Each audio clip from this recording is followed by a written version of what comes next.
সৰুপথাৰ সমষ্টিৰ ৰজাপুখুৰী শ্যাম গাঁৱত এনিশা মই কটালোঁ আৰু আমি বহুদিন আগতে সাংবাদিকসকলক কৈছিলোঁ যে আমি মন্ত্ৰীসকলক মই গাঁৱত ৰাতি থকাৰ বাবে এটা অনুৰোধ জনাইছিলোঁ।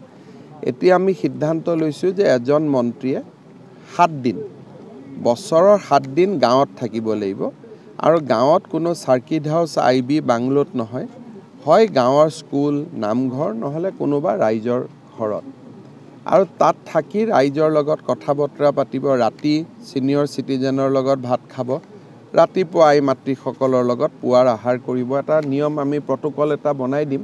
আজি মই প্ৰথম গৈ পেলাই বস্তুটো মই চাই ল'লোঁ যে কেনেকৈ হ'ব পাৰে। এতিয়া মই নিজে বুজি পালোঁ আৰু ৰাইজেও খুব ভাল পায়। ৰাইজৰ লগত কথা বতৰা পাতিলে বহুতবোৰ নজনা কথা জানিব পৰা যায়। গতিকে কালিও মোৰ বহুত অভিজ্ঞতা হ'ল। মাজুলীত মই চাংঘৰত আছিলোঁ, তাৰপিছত মই বগীনদীত কাৰেংগাঁৱত আছিলোঁ। এইটো মোৰ 3 নম্বৰ। 7 দিন মই যিহেতু মন্ত্ৰীসকলক কৈছোঁতো ময়ো থাকিব লাগিব।